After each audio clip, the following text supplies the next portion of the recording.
Welcome back to the Ruby Tuesday. This is my review, non-spoiler review for Fast X.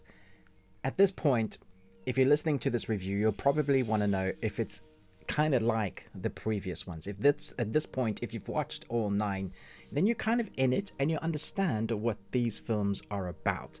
So you won't go into this film expecting Oscar-winning dialogue or acting for that matter, but you will go in expecting big, high-octane action sequences that's all about family. Let's jump in and talk about it. Dom Toretto and his family are targeted by the vengeful son of drug kingpin Hernan Reyes. So Fast X this time round is directed by Louis Leterrier, who directed actually Netflix's The Dark Crystal Age of Resistance, Grimsby, Now You See Me, Clash of the Titans, The Incredible Hulk, Transporters 2. He knows how to direct an action sequence, and especially when it's fast and frenetic, and that's definitely what you get in these movies.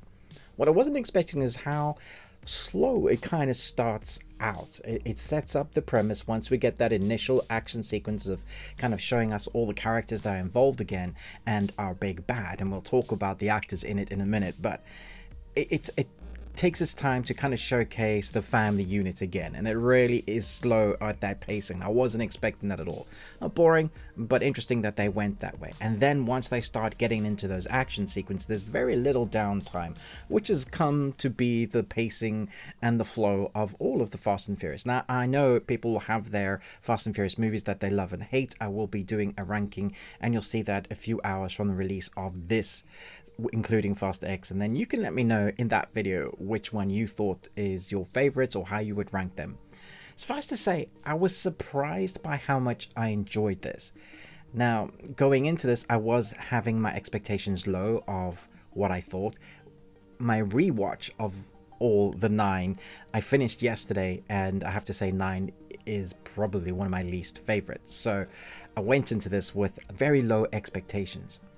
Now, off the bat, the person that saved this film is Jason Momoa, and I think you're going to hear a lot of people talking about him, but for me personally, there are some acting nuances that he does. It's very campy, his costume, his acting, the way about him, which is almost an oxymoron for his body type and the person he is. Big, gruff, grizzly, strong dude that is very campy, and that works so well. Every scene he's in, he is stealing the movie. Every time he's on screen, I want to see more of him than I want to see anybody else in that, and that was mostly the reason why I was really enjoying this first movie. Now, I have to talk about the big elephant in the room, where this was meant to be the last of, well, there's a couple of elephants in the room when it comes to Fast and Furious films, but this was meant to be the last film. And then a couple of weeks ago, Vin Diesel announced that there would be another one to finish it up, and then at the premiere it was another one. So it's a trilogy of films to finish. I don't know what they're going to call it, X1 or X2. There was a line in one of the movies where, I think it's actually the previous one, the last one, where they recognize and say that basically they're immortal and superheroes now. And there is a moment in this one where they take that idea and talk about it in a more realistic way.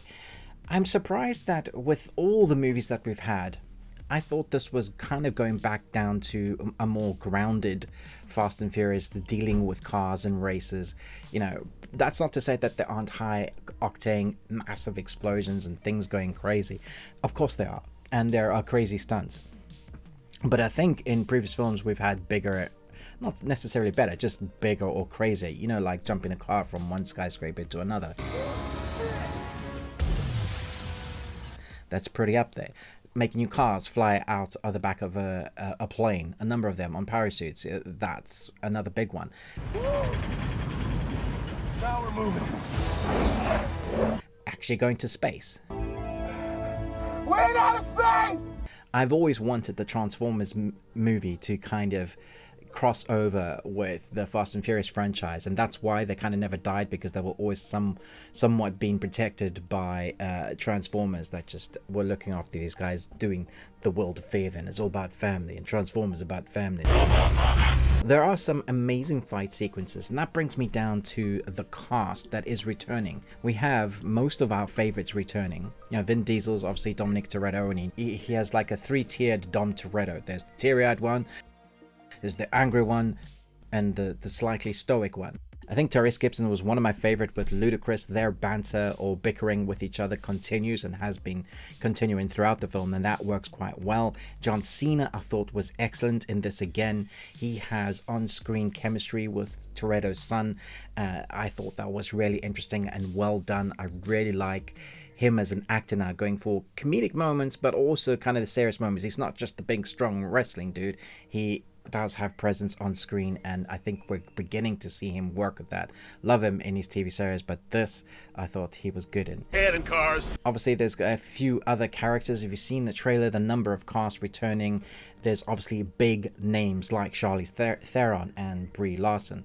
Charlize, I thought was a bit underutilized, although she has an amazing action sequence, which you've seen in trailers again.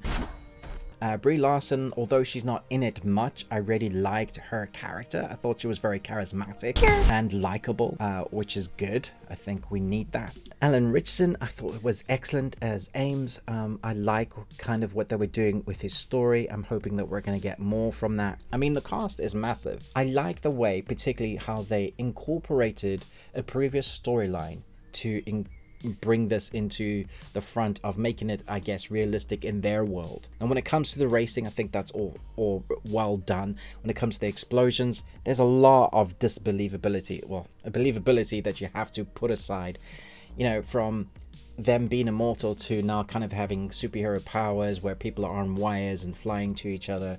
There's that kind of thing now incorporated. Like I said, they just need to embrace the crazy and go all out. This is a more grounded one, even though there's all those crazy moments that you're just like, really? Did that just happen?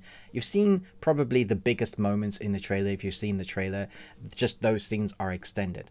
But it is still a crazy adventure that if you've been on the ride for the previous films, you're going to enjoy this.